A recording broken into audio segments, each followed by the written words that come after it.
La Voz del Derecho presenta Panorama Económico.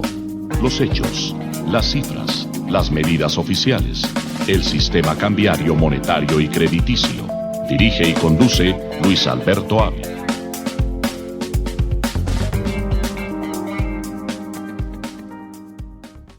Muy buenas tardes, bienvenidos a Panorama Económico con la dirección general del doctor José Gregorio Hernández Galindo. Hoy, desde nuestras respectivas casas, vamos a estar en la mesa integral de trabajo, María Jimena Charri, Alejandro Velandia, Óscar Lozano, Alberto Ávila.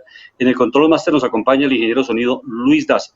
Iniciamos con nuestra sección internacional de Panorama Económico, con un análisis bien importante, lo que ha venido planteando los economistas latinoamericanos, distintos enfoques sobre cómo recuperar la economía en América Latina, en nuestros países, cómo lograrlo progresivamente después de esta pandemia. Desde luego que en el desarrollo de la pandemia ya se han tomado medidas por varios países y en este análisis, en 3 minutos, doctor Lozano, vamos a comentar de manera muy breve cuáles son las sugerencias de varios economistas de América Latina en este perfil geopolítico a nivel latinoamericano. Profesor Lozano, bienvenido a Panorama Económico y su resumen en este análisis para La Voz del Derecho. Bueno, muy buenas tardes a todos nuestros oyentes de Panorama Económico. Un saludo para nuestro director, el doctor José Gregorio Hernández Galindo. Mis queridos colegas, complacido estar con ustedes a esta hora de la tarde. Muy importante, lo que yo quiero tratar así muy brevemente es lo que se ha denominado en un estudio que han hecho algunos economistas en esta semana, entre ellos, muy importante, el economista colombiano, exministro y exsecretario de la CEPAL, el doctor José Antonio Campo, ya que usted hace un momento lo mencionaba. Entonces, él ha preparado con un grupo de investigadores una serie de propuestas teniendo en cuenta precisamente unos datos interesantes que ha dado la CEPAL. Se estima, ellos señalan que partiendo de unos análisis de la CEPAL, que los niveles de pobreza van a aumentar del 30 al 36%, afectando a más de 30 millones de habitantes. Pero principalmente ellos proponen 5 aspectos importantes. Primero de ellos, primero de esos aspectos, replantear un nuevo modelo de desarrollo para América Latina, partiendo de que el estudio que ellos diseñaron o que hicieron se llama Consenso Latinoamericano 2020, como alternativa al consenso de Washington de 1980, que como sabemos todos fue un consenso, pero para servir a los intereses de intereses financieros de la banca multilateral en ese instante, precisamente para organismos como el Fondo Monetario, el Banco Mundial, entre los más importantes. ¿Cuáles son los aspectos fundamentales que se pueden enseñar? Primero, lograr y luchar por un desarrollo social y una reducción de la desigualdad. Consideran ellos que la desigualdad es el principal problema que tiene América Latina y que esto exige una mejor calidad, un cubrimiento tanto en salud, en educación y en protección, también la generación de empleo. Un segundo punto, la diversificación de la producción y por ende del aumento de la actividad exportadora con un alto nivel tecnológico. Miren ustedes que aquí lo hemos venido tratando en programas anteriores, la necesidad que tiene América Latina de aumentar sus cuotas de exportación, de mejorar en cuanto al desarrollo tecnológico, de tener un aparato productivo más eficaz y para de esa manera fomentar la creación de nuevas empresas. Una política macroeconómica sana con unas finanzas públicas y sistemas tributarios progresivos. Y también tener en cuenta el compromiso que hay con acuerdos internacionales en el campo del desarrollo sostenible, teniendo en cuenta que el cambio climático, como ustedes bien saben, es uno de los sectores, digamos, lo que es el medio ambiente, la ecología, que viene afectándonos. ¿Por qué? Por la destrucción del hombre que contamina el medio ambiente, por la actividad de la minería ilegal, que aquí en América Latina es muy, muy compleja y prácticamente que es una actividad que se lleva a diario. Y también algo que ellos señalan, la despolitización de los acuerdos y de los procesos regionales en materia de integración. Ellos señalan algo que también aquí hemos venido hablando, que si América Latina no hace un proceso, no diseña un proceso de integración verdadero, es decir, de una comunidad de naciones, va a ser muy difícil. Ahí está lo que ellos llaman un verdadero acuerdo, un verdadero modelo para el desarrollo latinoamericano. Pero también encontramos que ellos también señalan que hay que consolidar mecanismos de pertenencia, es decir, a la gente hay que relacionarla con, y entrar a mirar el tema de la pertenencia con la sociedad. Y curiosamente les comento que hay un economista coreano, el señor Yuan Chuan, ¿no?, que es muy connotado aquí en América Latina, es profesor de la Universidad de Cambridge, y señala también lo mismo. Él habla que América Latina tiene que replantear su modelo de desarrollo, teniendo en cuenta una serie de características que son muy importantes, parte de cómo ha sido la estructura de su gobierno y del manejo económico en Corea del Sur. Otro punto adicional que tienen en cuenta estos economistas, que son latinoamericanos y también los economistas españoles, que en este plan de trabajo que lo presentaron en la Universidad de Salamanca, más exactamente en España, también señalan que el Banco Mundial afirma que el Banco Mundial tiene un estudio en que la pandemia ha generado más de 100 millones de pobres en el mundo. Entonces, todo esto, lógicamente que vale la pena tenerlo en cuenta, porque también dicen que este estudio parten del principio de que la región ha crecido apenas un 0,2% anual, que hemos tenido el peor desempeño en el año 1999 al 2019, que apenas hemos crecido un 2,7%, la mitad del 5,5% alcanzado de 1950 a 1980, debido a un proceso de desindustrialización, de bajos niveles de inversión, tanto en ciencia como en tecnología. Apenas se invierte en América Latina un 0,67% del PIB, y que eso, lógicamente, comparado con otros países, con el caso de China, con el caso de Europa, el caso de Estados Unidos, pues lógicamente que estamos en un rezago muy preocupante. Entonces, sobre eso es que ellos han venido trabajando plan de desarrollo.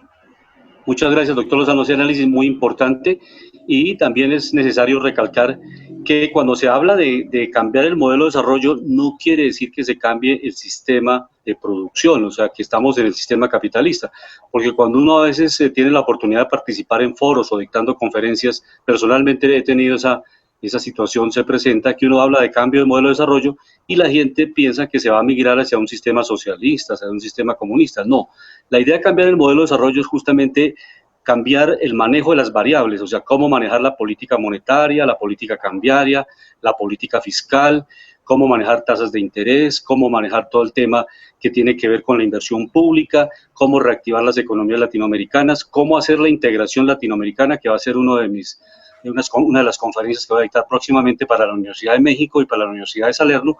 Básicamente, cómo América Latina se puede integrar a través, por ejemplo, de la creación de una moneda única latinoamericana, sin perder de vista que tengamos cada uno de nuestros países la moneda de cada uno, o sea, no cometer el error que realizó Ecuador, de dolarizar su economía con el propósito de supuestamente controlar la inflación. Eso no se hace sino en épocas extremas, el caso Venezuela. Pero entonces eso es importante dejarle a nuestra audiencia. Europa tuvo un problema grave, o por lo menos Europa occidental, cuando llegó el comunismo, el socialismo en primera fase a Europa oriental.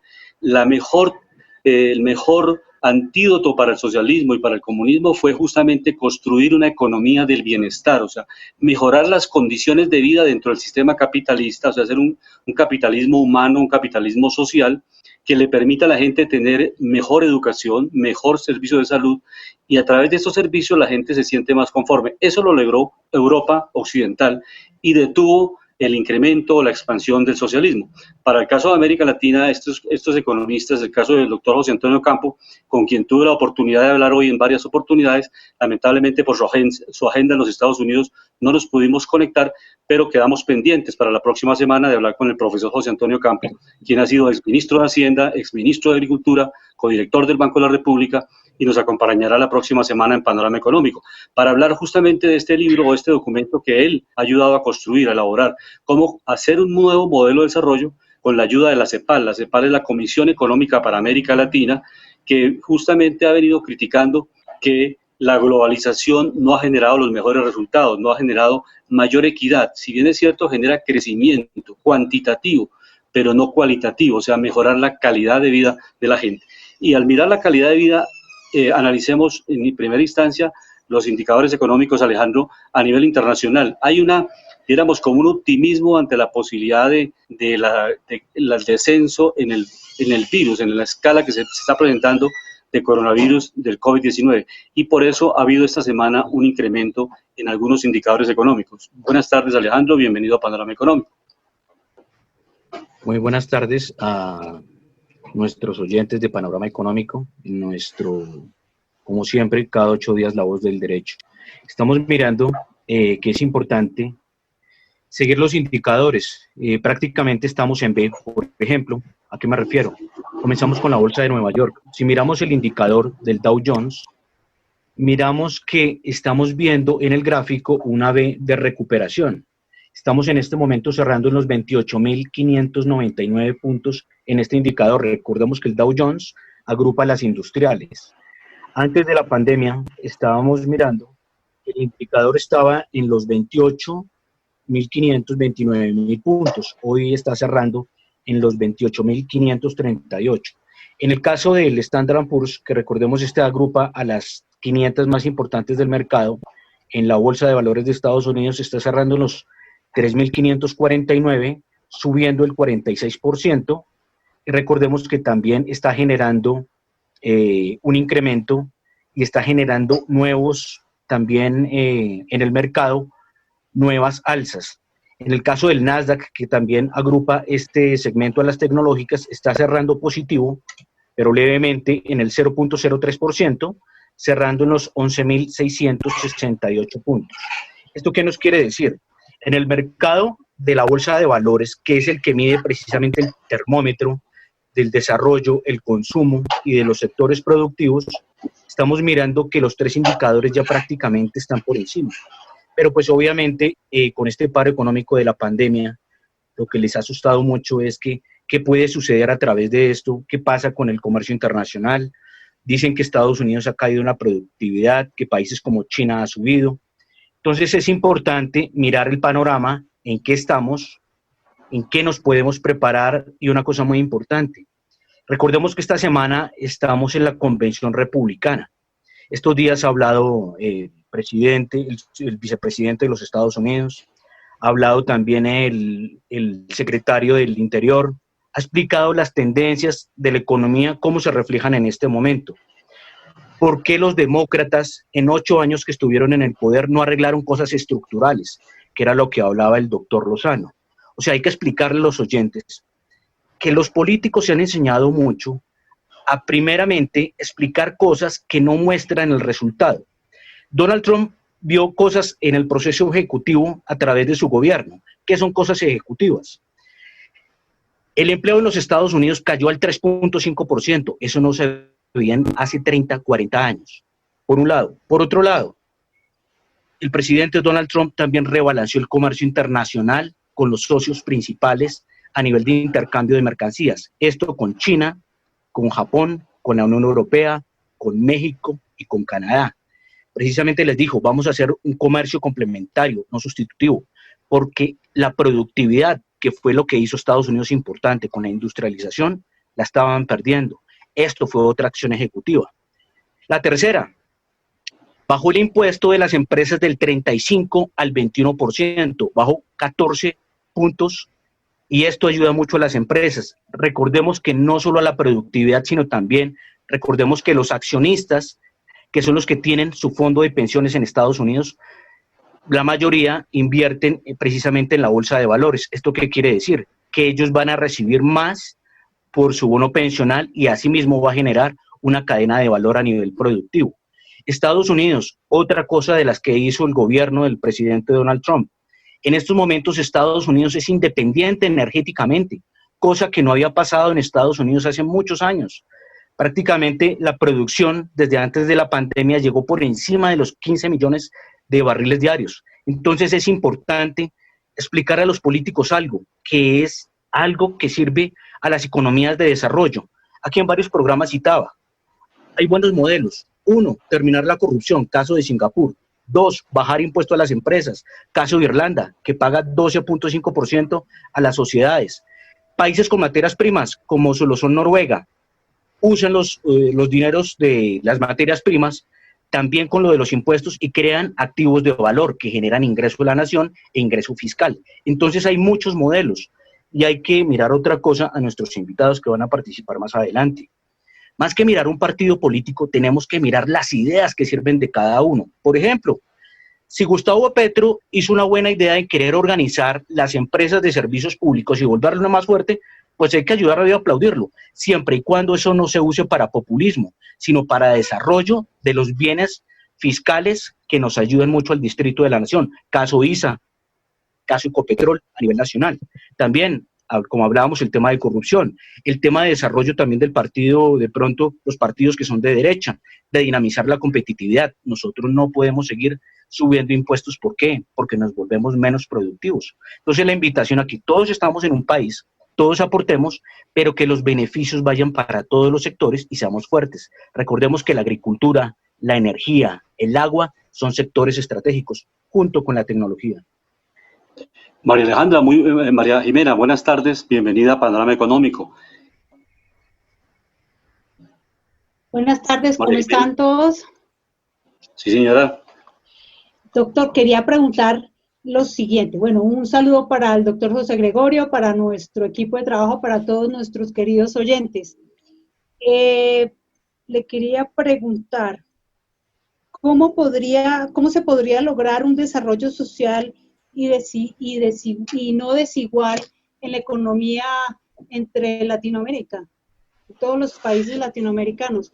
Lo mencionaban al comienzo que la idea sería una integración, pero ¿cómo podría darse desde el punto de vista económico? Intercambiando productos y servicios, abriendo las fronteras en exportación, ¿cómo podría esto darse? Y lo otro que quería preguntarle es, en este momento, ¿qué está haciendo la Unión Europea y Estados Unidos para mejorar las relaciones comerciales? Esto pues, uniendo los temas que hemos visto hasta el momento. Sí, especialmente la Unión Europea y Estados Unidos han buscado en esta última semana es bajar aranceles para reactivar el comercio de Estados Unidos y la Unión Europea, porque hemos tenido graves problemas en la guerra comercial antes de la pandemia. Y con la pandemia, desde luego, el comercio a nivel mundial también se registró una gran contracción. La única fórmula que hay ahora es seguir bajando los aranceles, evitar una guerra comercial.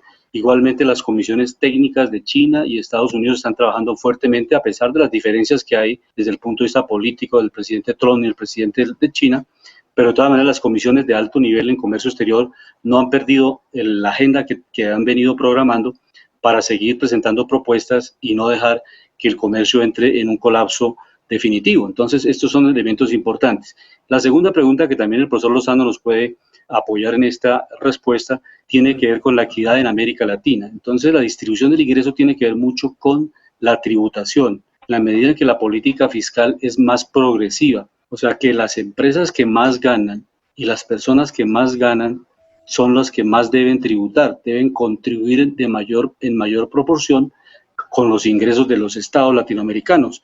Lo dijo hace poco la canciller de Alemania, Angela Merkel, en una visita que realizó a España. Ella comentaba que América Latina, los grandes empresarios no están tributando, sobre todo que hay mucha fuga de capitales, hay capitales en paraísos fiscales y no están tributando lo que deben tributar. No se trata de que haya confiscación de empresas ni que los tributos estén por encima del promedio mundial, sino también que los equipos técnicos contables no bajen los tributos. O sea, en la práctica puede que haya una tributación de impuestos sobre la renta, por ejemplo, del 30%, pero en la realidad solamente están tributando por el 10%, porque hay muchas exenciones y muchos manejos tributarios, tanto de contadores como abogados, asesores, equipos sofisticados de las grandes empresas que llevan a una elusión tributaria, o sea, que no están pagando realmente sobre las utilidades que están teniendo. Y esta es una fórmula de construcción de equidad.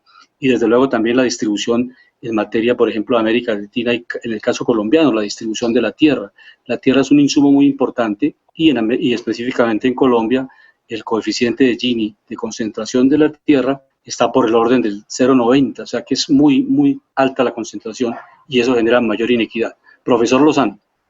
Sí, hay una cosa, yo quiero darle respuesta a la pregunta que ha hecho la doctora Jimena. Mire, hay una fórmula, no solamente en el aspecto económico, en el sentido de que, por decirlo así, de esta naturaleza, América Latina tiene que consolidar una zona de libre comercio, es decir, ¿por qué? Porque es que nosotros tenemos un gran cuello de botella con los acuerdos de integración regional. América Latina es muy dispersa y muy heterogénea. En algunos casos es homogénea, en otros casos es heterogénea. Mire, tenemos 5 del Grupo Andino, 4 del Mercosur, 5 de Centroamérica, la Confederación Centroamericana, 6 del CARICOM. Es decir, nos hemos convertido, y tristemente decirlo, América Latina es una concha de retazos, son pedazos.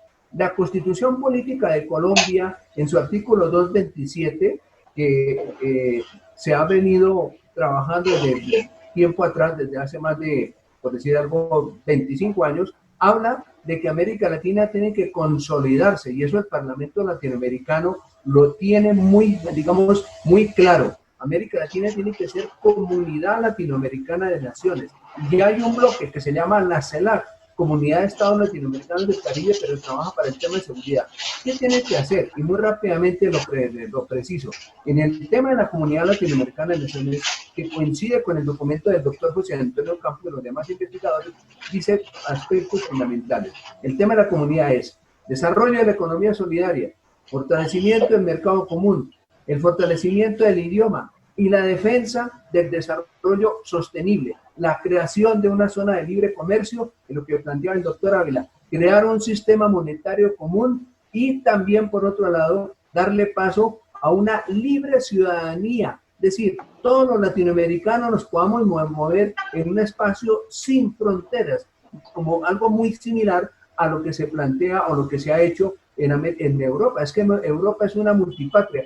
América Latina tiene que hacer lo mismo, y eso viene desde hace 200 años, que lo dijo Bolívar y que lo han dicho muchos pensadores. Nosotros lo que pasa es que ha faltado voluntad política para consolidar. No es algo del otro mundo, como dice el doctor Ávila, no es que vamos a cambiar el modelo de desarrollo, de un desarrollo como el que tenemos en este momento capitalista, nos vamos a convertir en comunista. No, es que hay que buscar un término intermedio que nos permita a nosotros salir de este problema. Si nosotros no nos integramos en comunidad, pues todo este problema que tenemos se nos va a venir agudizando, se nos va a venir, como dicen, cada día va a ser peor, y como dice la CEPAL también aconseja integrarnos más. Raúl Trevis hablaba en la década de los años 60 de crear el mercado común latinoamericano. Se hizo el primer ensayo, Asociación Latinoamericana de Libre Comercio, lo que se llamó la ALALAC, y eso no terminó nada por la falta de compromiso. Porque es que aquí en América Latina, hay que decirlo claramente, los gobernantes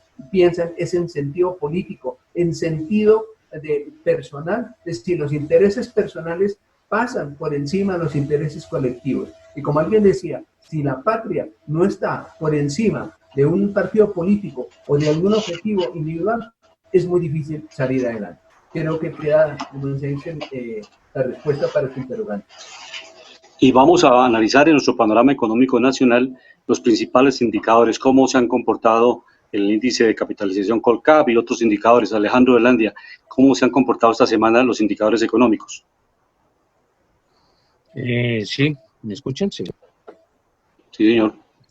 Sí, quería primero enlazarme con lo que estaba diciendo el doctor Lozano. Es importante que los políticos en Colombia entiendan una cosa. Ellos son servidores públicos, no son monarcas públicos. Hay, por comenzar, una cosa. Estaba haciendo un estudio y un análisis. El sueldo de los servidores públicos, de los altos salarios en Colombia, son salarios que van de los 25, 30, 38 millones, 40, 42, 44 millones de pesos. Esto no va solo en la parte de los salarios, sino en las pensiones. Con la reforma que iba a hacer Iván Duque, sobre el 20% que les iban a aplicar, se iban a recoger 300.000 millones, no más con el 20%. Muchos están llamando a una reforma que se haga es el 50%. ¿Por qué? Porque es que Colombia tiene una realidad socioeconómica que esos sueldos no se equiparan con los salarios reales. Si vamos a mirar, no sé si ustedes tienen bien el dato, pero si no estoy bien, el Producto Interno Bruto en Colombia per cápita es de 14 a 15 mil dólares. Si nosotros multiplicamos eso por el momento actual, sería más o menos entre 3.5 veces o 4 veces. ¿Eso qué nos da? Aumentando, son 60 millones. 60 millones en un año son 5 millones al mes, ¿sí? Eso hablando del grueso. Entonces, ¿cómo pueden haber acá sueldos de servidores públicos de 30, 20, 40 millones y más? Entonces nos toca acercarnos a una realidad. Y es importante decir una cosa, ¿sí? Está con nosotros Martín Rivera, el concejal Martín Rivera. Ahora continuamos con los indicadores económicos nacionales. Para saludarlo, bienvenido a Panorama Económico en La Voz del Derecho y pues obviamente tratar un tema de la ciudad-región que tiene que ver con toda la recuperación económica que Bogotá tiene que enfrentar en los próximos años y que inicia con esta administración, con la administración de la alcaldesa Claudia López, y desde luego el Consejo de Bogotá es la junta directiva de la ciudad. Martín Rivera es concejal de la ciudad de Bogotá y nos acompaña hoy en Panorama Económico para comentar en el Consejo cómo ha evolucionado esta propuesta que ha hecho la alcaldesa de congelar algunos tributos, impuestos, pues irrigar recursos, un cupo de endeudamiento por cerca de 10 billones para, pues obviamente, invertir en el tema social de la ciudad y reactivar la economía, las empresas de la ciudad. Bienvenido a Panorama Económico, concejal Martín Rivera. Pues Alberto, muy buenas tardes a usted y la mesa de trabajo. Muchas gracias por esta invitación. Y bueno, como usted lo dice, en el Consejo recibimos 2 proyectos de acuerdo de autoría de la administración. Uno, reactivación económica, que se llama Plan Marshall, y el otro, el cupo de endeudamiento por 10.7 billones de pesos. Estos 2 proyectos de acuerdo van acompañados del Plan Distrital de Desarrollo que aprobamos a finales de mayo del 2020, y son esos 3 lo que conforman ese paquete en su conjunto para generar esa reactivación económica que tanto necesitamos. Esta es la crisis económica y social más profunda en la historia de Bogotá, también del país, y de ahí la importancia de un cupo de endeudamiento amplio. No es más porque no lo permite la ley. Con esto Bogotá llega a su tope de endeudamiento. Dentro del plan del flujo corriente está el plan de pagos para no perjudicar a las futuras administraciones y empezar a pagar esa deuda y bajar muy rápidamente ese tope. Bogotá ha tenido históricamente una cultura tributaria muy importante y también una cultura de pago a la deuda que nos ha permitido mantenernos en los estándares internacionales para poder acceder a estos créditos. Esto es entonces, en la introducción, las 2 medidas se complementan el plan de desarrollo para sacar adelante la ciudad. Alejandro, una pregunta muy puntual. Sí, Alejandro. ¿Cómo desactivado, Alejandro? Alejandro, ¿el micrófono lo tienes activado? Ya. ¿Sí, me escuchan? Sí, señor. Sí, lo escuchamos. Adelante. Qué bueno contar con usted este día, concejal, y hay 2 preguntas muy importantes. La primera, ¿cómo se piensa hacer inversión con esos recursos? ¿A qué me refiero? Es importante, algo que venía hablando en muchos programas, que es importante que los dineros de los recursos públicos se usen para crear activos de valor, no para generar más deuda. Me explico. Casos como el de la empresa de energía de Bogotá, ETB, y la otra empresa del distrito, que es el acueducto, ¿por qué no aprovechamos, las agrandamos con esos dineros prestados, generamos más empleo y más recursos al distrito? Por ejemplo, eso puede ser una. La segunda, por favor, ¿nos puede recordar cuál es el cupo de endeudamiento y cómo se piensa usar? Claro que sí, Alejandro, y están relacionadas las 2 preguntas. Cupo de endeudamiento, 10.79 billones de pesos, redondeados son 11, 10.8 billones de pesos es el cupo de endeudamiento. En ese proyecto de acuerdo de cupo de endeudamiento nos dicen que el 36%, 3.9 billones, van a ir invertidos a movilidad. Transmilenio como empresa, la compra de flota para tener la eléctrica, mejoramiento de troncales, la construcción de la 68. Ahí también está parte del rubro del corredor verde de la carga séptima. Un 21% de esos 10.8 billones, es decir, 2.3 billones, Alejandro, al sector educación, construcción de colegios nuevos. La meta del plan distrital de colegios, del plan de desarrollo de colegios nuevos está en 20, la reconstrucción de algunos colegios que estaban también en ese plan, y un 12%, Alejandro, de esos 10.8 billones, un 12% al IDU, reparchamiento de vías, construcción de ciclocarriles, bicicarriles, ciclorrutas, mejoramiento de andenes, etc. De ahí para abajo, un 16% en salud, un 4% en seguridad, 3% integración social, 2% desarrollo económico y 1% hábitat. Esto del cupo de endeudamiento. Aquí ha habido una confusión, Alejandro, en la conversación dentro del Consejo, y es que si bien hacen parte del mismo paquete, ¿cierto?, son dos proyectos de acuerdo distintos, y el uno, que es el Plan Marshall, está enfocado en unos alivios tributarios y un aumento del ICA a ciertos sectores, que ahorita lo podemos conversar, para generar un impacto fiscal de 2.3 billones en 10 años. Aquí la alcaldesa cometió un error al comunicarnos a la ciudad sobre este proyecto de acuerdo, y ella dijo que iban a ser 2.3 billones de alivios tributarios, y eso no.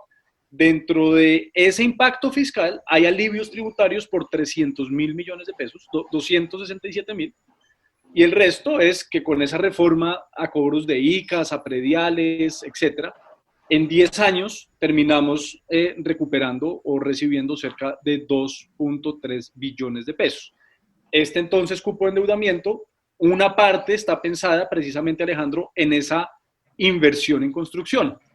Fíjese que usted coincide en algo en su planteamiento con lo que está planteando la administración, y es, vamos a invertir en obra, en infraestructura pesada, para generar esa reactivación. No lo ven al detalle como usted lo plantea, me parece interesante, del mejoramiento de empresas públicas para darle un fortalecimiento y una sostenibilidad, pero sí pensándolo en ese keynesianismo del siglo XXI, como lo ha establecido esta administración, de que el Estado, en este caso el distrito, sea quien esté metiendo el músculo financiero para generar empleo. Ahí nos hace falta una discusión importante, Alejandro. Y es que se piensa mucho en infraestructura, está la primera línea del metro, estudios y diseños para la extensión de esa primera línea, ya les decía lo de las obras asociadas a Transmilenio. Ese enfoque de construcción a gran escala privilegia sobre todo al empleo de los hombres, y eso va en contravía de la naturaleza del plan distrital de desarrollo de reducir esa brecha de empleos entre hombres y mujeres, y de impactar fuertemente la feminización de la pobreza. Varias voces, las cuales yo me incluyo, de distintos sectores políticos, hemos coincidido en la pertinencia de utilizar parte de estas inversiones en obra de escala vecinal, lo que en su momento se llamó las obras con saldo pedagógico, en otros lugares del mundo lo llaman acupuntura urbana, obras de ornato, mejoramiento de parques vecinales, de plazas públicas, del barrio, sí, como de esa escala mucho más cercana, para generar un empleo más amplio y lograr generar ese impacto. Y también hace falta, y esto lo hemos discutido no a profundidad, un auxilio directamente a las empresas. En esto ACOPI, que ahí veo a María Alejandra conectada, ha sido muy insistente, y lo hemos escuchado de distintos sectores, sobre auxilios, la posibilidad de tener auxilios en el arriendo, por ejemplo, o incluso en el subsidio a la nómina de las pequeñas y medianas empresas. Eso todavía no se ha hablado, Alejandro, pero es algo pertinente y necesario en este momento. Una respuesta, perdón, me gustaría que le diera... Alejandro, perdón. Estamos con María Alejandra, la subdirectora ejecutiva de ACOPI en Bogotá, María Alejandra Osorio, para que hagamos este diálogo muy abierto, muy compartido con los distintos actores de la ciudad. Están los empresarios, está el concejal y desde luego nuestros queridos panelistas. María Alejandra, buenas tardes, bienvenida a Panorama Económico. Muy buenas tardes, muchas gracias por la invitación, un gusto saludarlos en la mesa de trabajo. ¿Cuál es la mirada que ustedes tienen del Plan Marshall de la Alcaldía de Bogotá, de esta administración, frente a la reactivación empresarial? Ya nuestro concejal Martín Rivera lo estaba planteando, se está proyectando recursos también para inyectarle a las empresas. ¿Y cómo ven ustedes ese panorama económico de la ciudad frente al Plan Marshall? Bueno, respecto a las apuestas de reactivación económica, nosotros hemos señalado que este es un programa de incentivos tributarios que es importante, que nosotros vamos a hacer una serie de sugerencias para mejorarlo y para que quede mucho más ajustado, pero para mencionar algunos aspectos. Primero, respecto al predial, creemos que hay que ampliarlo, la exogeneración, a todas aquellas actividades económicas que hacen parte del grupo 4, que son todas aquellas que por su vocación de aglomeración no van a poder entrar en operación rápidamente, y nos parece que hay que darles ese incentivo tributario. Además de ampliarlo por un periodo más largo, porque también coincidimos con algunos analistas económicos que han señalado que la recuperación de la ciudad y del país no se va a dar en V, sino que va a tener una prolongación en el tiempo un poco más elevada. Respecto al ICA, creemos que se debe usar el mismo criterio que se va a usar para las actividades económicas a quienes se les va a dar un descuento, es decir, aquellas empresas que tengan incrementos en sus ingresos con respecto al año 2019, pues que reciban efectivamente una sobretasa, y por supuesto hay que revisar los valores porque habían actividades económicas como el comercio electrónico que quedaban con un incremento muy desmedido. Por último, en el caso de la formalización empresarial, nosotros hemos sido muy críticos del régimen simple porque es un régimen que grava sobre los ingresos y no sobre las utilidades, pero sabemos que en este momento el gobierno distrital no tiene autonomía para modificar eso y que ese es el instrumento que existe. Nos parece muy importante que se haga una rebaja de tarifas.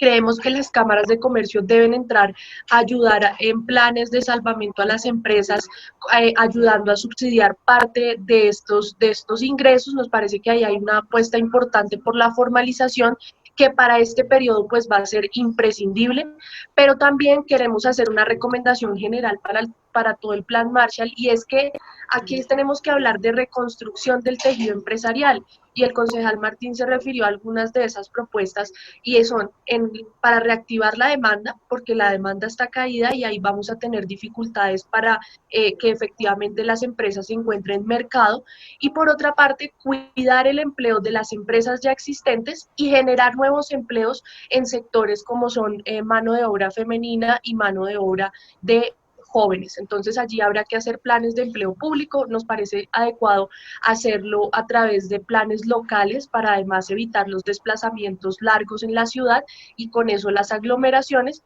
Y por supuesto, para cerrar ya este punto del panorama general, creemos que se debe continuar por lo menos a lo largo del próximo año con el subsidio a la nómina, porque las empresas no están operando a su capacidad instalada y eso va a perdurar durante el tiempo que continuemos con la aplicación de protocolos de bioseguridad que los empresarios, se ha dicho de paso, están cumpliendo en su gran mayoría con estos requisitos. Y para nuestros invitados hay dos preguntas, o una pregunta que tiene que ver con la propuesta que el Congreso de la Asociación Nacional de Industriales, ANDI, ahora se llama Asociación Nacional de Empresarios de la ANDI, y específicamente su presidente Brooks McMaster ha manifestado que, de acuerdo a lo que está previsto en la Constitución Política de Colombia, el artículo 373, si por unanimidad de la Junta Directiva del Banco de la República se puede hacer un préstamo al Gobierno Nacional, y específicamente Brooks McMaster ha propuesto esta semana un préstamo por 50 billones, o sea, 50.000 millones de millones para la reactivación económica. De manera especial, obviamente que hay otros criterios en el Congreso de la República que han planteado recursos inclusive adicionales por 100 billones, pero la propuesta como más racional y en el sentido de que viene de los empresarios, no viene de sectores sindicales, sino de los propios empresarios que saben que inclusive las pequeñas empresas ya se quebraron. Las grandes empresas han resistido y para muchos, inclusive críticos o analistas económicos, han planteado que este salvavidas se extiende ya cuando las pequeñas se quebraron y los monopolios o los oligopolios quedan con estos recursos. Ustedes transversalmente, Martín, ¿cómo ven esta posibilidad, ese oxígeno que está planteando la ANDI? Inicialmente, Martín, ¿cómo ve este punto de la posibilidad de que, de acuerdo a la Constitución, lo dice expresamente el artículo 373 de la Constitución, el Banco de la República, su junta directiva, los 7 miembros por unanimidad, pueden tomar la decisión de hacerle un préstamo al gobierno, como lo plantea la ANDI, por un término de 40 o 50 años para hacer la reactivación económica, como Alejandro Velandia lo comenta, para estimular el sector productivo, para hacer producción adicional, valor agregado. ¿Cómo ve ese panorama a nivel nacional y que puede impactar, desde luego, a todas las regiones de Colombia, específicamente la ciudad-región Bogotá, capital? Luis Alberto, sin duda Sin duda, este es momento para estar encontrando esas maneras audaces y ambiciosas para salir de esta crisis, insisto, la más grande que hemos tenido en la historia de nuestro país. Ya se hizo un préstamo por 11 mil millones de dólares, ¿cierto? Que se esté hablando ahora una nueva posibilidad, sea cual sea la fuente, yo estaría de acuerdo, dada la situación en la que estamos hoy. Debe haber un plan de pagos muy juicioso, por supuesto, y sobre todo que sepamos y que el Congreso esté de acuerdo en qué se iría a invertir ese dinero. Desafortunadamente, en este momento hay una concentración de poderes, no hay mucha claridad por parte del Gobierno Nacional en cómo mejor utilizar los recursos que están recibiendo. Ya llevamos 6 meses y no ha sido muy clara cuál es la ayuda que le pueden hacer directamente a quienes más están viendo afectados, sobre todo del tejido empresarial y del aparato productivo. Entonces me parece muy bueno que desde la ANDI lo estén diciendo, un gremio sin duda serio, estructurado, con ideas siempre muy bien estudiadas, no por tener titulares de prensa ni posiciones políticas. Yo estaría de acuerdo con esa idea fiscal, siempre y cuando tengamos la claridad, 1, del plan de inversiones y 2, del plan de pagos. Hoy precisamente, junto a mi equipo de trabajo, nos reunimos con el secretario de Hacienda esta mañana para seguir estudiando o conversando sobre el plan de reactivación, y le hicimos una propuesta a Luis Alberto, técnicamente compleja, y el secretario se comprometió a estudiarla con el equipo para ver si existe la viabilidad técnica para sacarla, que tiene que ver un poco con lo que usted estaba planteando, y es mantener el principio de solidaridad, pero darle la progresividad que le está haciendo falta al actual plan. ¿Y qué concretamente? Como está planteado el plan Marshall, es que las empresas de ciertos sectores que hayan mejorado en utilidades, se les va a aumentar el cobro del ICA. Pero no importa si su empresa está vendiendo 100 millones en jabones, si está vendiendo 500 o si está vendiendo 2.000 millones, la tasa va a ser la misma.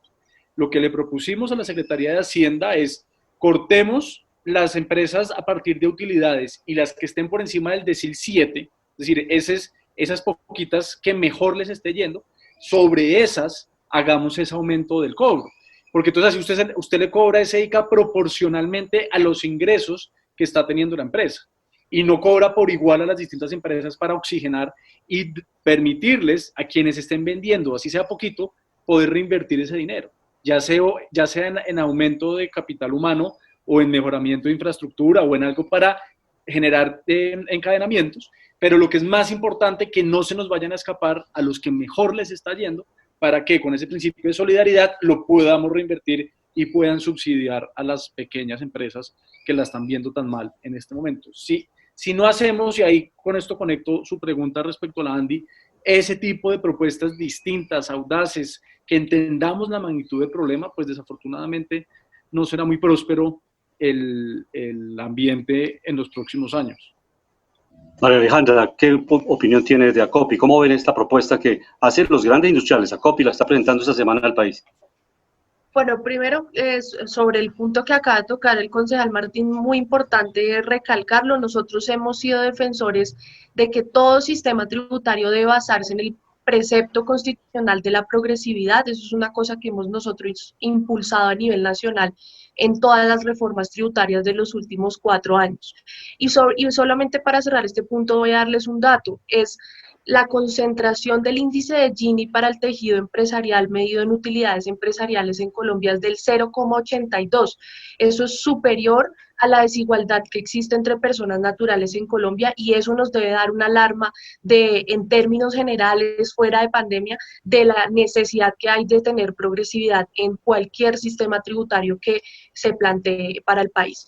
Y pasando a la segunda parte de la pregunta, que es respecto a la propuesta de la ANDI, yo creo que esa propuesta de la ANDI muestra la dimensión de la crisis en la que estamos, cuando ya no solamente son todos los sectores que naturalmente o que antes de la pandemia ya tenían unas dificultades, unas vulnerabilidades en una economía tan frágil, con 60% de la informalidad en el país, etcétera, sino que son los grandes empresarios del país planteando propuestas de esta envergadura, pues refiere a una cosa que nosotros hemos insistido desde el inicio de la pandemia, y es que el único agente económico que es capaz de solventar y de aguantar la mayor parte de una crisis de esta envergadura es el gobierno a través del Estado.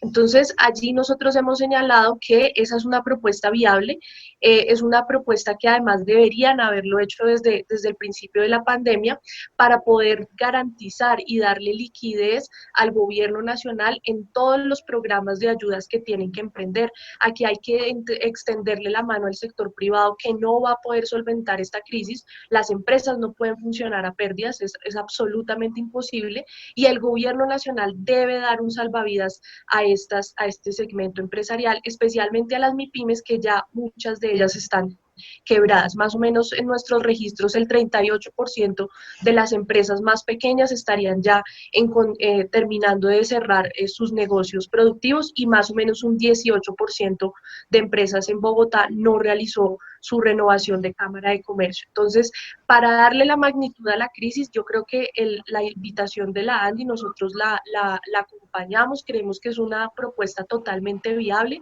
y que además permite al país ganar recursos suficientes para darle frente a esta crisis. Nosotros creemos realmente que no va a haber recuperación en V, y por eso es que el gobierno nacional debe asumir gran parte de esta crisis, que no puede descargarse en el segmento empresarial, que es donde está la creación de riqueza y de empleo, y mucho menos pues en los trabajadores que tienen menos posibilidades de ayudar a solventar esta crisis. Entonces nosotros desde el principio creemos que esta es una propuesta absolutamente viable. En estos 7 minutos que nos quedan nuestros panelistas, María Jimena Charri, por favor, una pregunta, y después Alejandro Velandia para nuestros invitados. Buenas tardes, Martín. Buenas tardes, María Alejandra. Martín, quería preguntarte, mencionaste que dentro de lo que se pretende desde la alcaldía, la creación de nuevos colegios en cuanto al tema de educación. Quería preguntarte si algo nos queda claro en la pandemia, es que pues los estudiantes no tienen computadores y no existe conectividad. Hay posibilidad de que en vez de crear nuevos colegios, más bien se fortalezca la conectividad en los colegios, y de pronto que los estudiantes pudieran tener computadores para que, pues en caso de que algo así pueda ocurrir en un futuro, no se pierda clases ni nada de esto, porque entiendo que ese ha sido uno de los problemas fuertes ahorita en los colegios públicos. Sí, María Jimena, en la armonización presupuestal que hicimos o que aprobamos hace ya unas semanas para la vigencia fiscal de 2020, se le aprobó a la Secretaría de Educación recibir unos recursos que no se estaban ejecutando precisamente para la adquisición y ampliación, por un lado, de tabletas, de aparatos, de hardware para la conexión, y por otro, garantizar la conexión en 100.000 hogares de estudiantes de colegios públicos. Desafortunadamente nos siguen quedando por fuera 250.000. Y este paquete de 100.000 los está cobijando 50.000 el gobierno nacional y 50.000 el distrital, en asociación con la ETB. Y ahorita Alejandro, que hablaba de las empresas públicas y de ahí su importancia.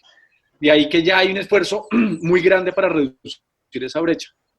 Ya respecto a los otros 250.000 restantes, estamos buscando distintas maneras con varios concejales, entre otras, de ver cómo podemos cerrar esa brecha, y será un tema de discusión en el presupuesto que se debatirá en diciembre del 2021 para que siga aumentando esa meta.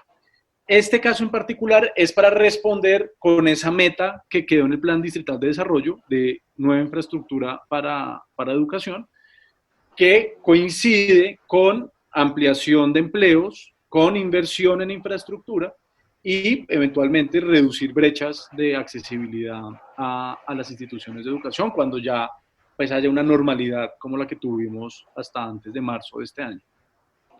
Alejandro, ¿tiene una pregunta? Sí, hay una pregunta para los dos que es interesante. Pues uno, desde la visión política, obviamente progresiva, pero con desarrollo, y también para la visión empresarial de ACOPI.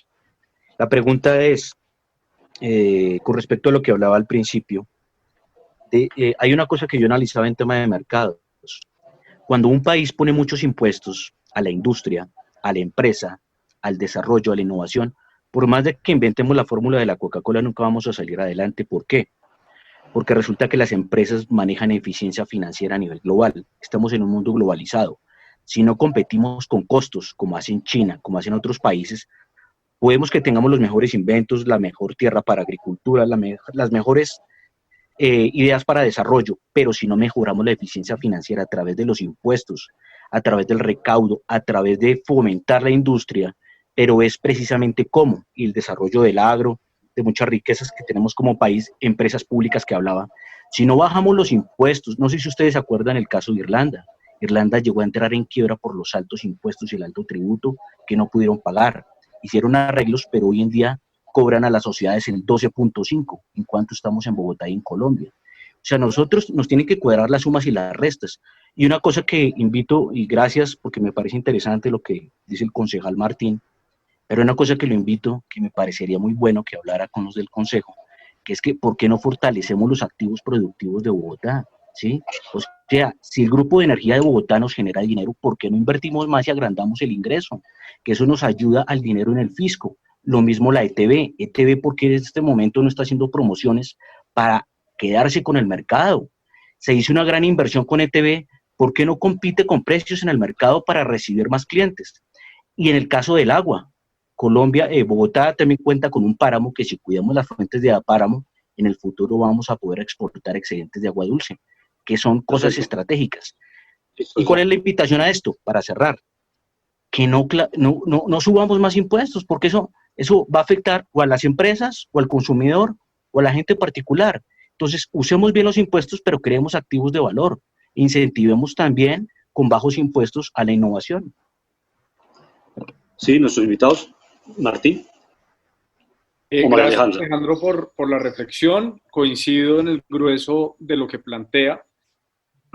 El principio de solidaridad con el cual está basado este plan de reactivación es precisamente a quienes mejor les esté yendo, que son muy pocas desafortunadamente, se les pueda cobrar un poquito más, que es donde está el aumento del ICA, para subsidiar a aquellos que definitivamente no tienen con qué pagar por la situación en la que estamos viviendo.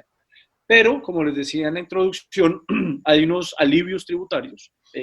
Está el predial, que se deja de cobrar en no residenciales. Está pidiendo para Alejandra que se amplíe, pero es uno de los alivios.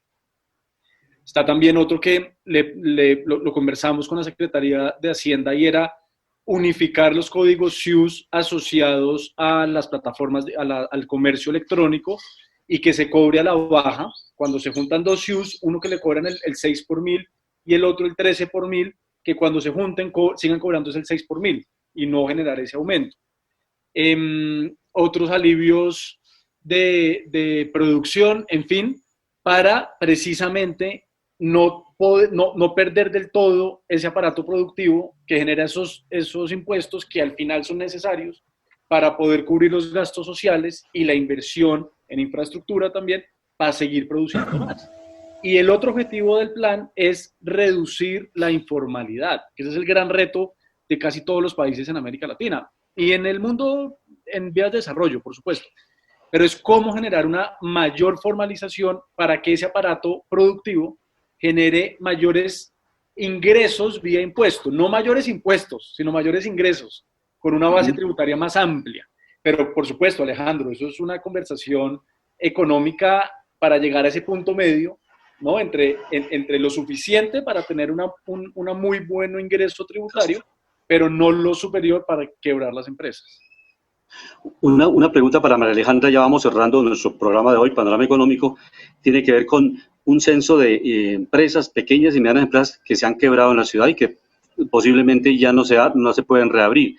Y nuestro compañero Óscar Lozano, si tiene una pregunta para que también participe en este panel, en el cierre de Panorama Económico. Óscar Lozano. Mire, lo siguiente, gracias a nuestros invitados, al doctor Martín Rivera y a la doctora María Alejandra, pero más allá de pregunta es un comentario que ha estado prácticamente en estos días y que ha sido la presentación de una propuesta de algunos economistas, uno entre ellos Rudolf Holmes y otro, entre otros, en los que hablan lo siguiente, partiendo de lo que ustedes comentaban. Ellos manifiestan que el Banco de la República, complementando la propuesta de la Asociación Colombiana de Industriales, ¿no? Que el Banco de la República debe de ayudar al Estado con mecanismos de financiación. Uno, utilizando parte de las reservas. Otro, utilizando los TES. ¿Para qué? Para financiar proyectos que de una u otra forma estimulen la demanda agregada. Por una razón muy sencilla. Ellos están diciendo que en Colombia hay más de entre 4 y 5 millones de desempleados, que uno de los puntos importantes es que el Estado debe fortalecer esa malla empresarial, tanto de pequeños, principalmente haciendo referencia, y ellos lo señalan, haciendo referencia al tema de las pequeñas y medianas industrias, porque dicen que el cuello de botella está ahí, que el tema principal y la solución es generación de empleo. Si hay una generación de empleo, hay una reactivación de la demanda agregada. Acordémonos de la demanda agregada que hace parte del consumo, de la inversión y de los gastos del gobierno. Y además porque ellos señalan, para complementar este dato, que cada día el aumento del endeudamiento externo en el país va a ser mayor. Es preocupante porque puede pasar del 50% llegar al 65%. Y un punto para finalizar, es la creación de agroindustrias, fortalecimiento del aparato agroindustrial para fortalecer las empresas, las industrias y el sector agrícola. Me parece que es muy importante, y también poner en marcha un ingreso básico mínimo universal para que de una u otra forma se fortalezca esa demanda y que se rebaje el nivel de pobreza que hay en el país. Eso es lo que quería contar. Muchas gracias a nuestros invitados por su aporte tan importante. Perfecto. María Alejandra, cuéntenos, ¿cuántas empresas tienen ustedes en ese censo que salieron, que quebraron, cerraron y que ya no tienen opción de reactivarse? Bueno, no hay todavía un censo oficial de cuántas empresas pueden estar ya quebradas. Lo que nosotros estamos haciendo es un monitoreo que ya supera un análisis de más de 1.500 empresas en la ciudad de Bogotá. Y sobre la base de eso se están haciendo las estimaciones que más o menos coinciden con lo que se ha hecho en otras regiones. Pero para responder un poquito y ya para hacer un comentario final.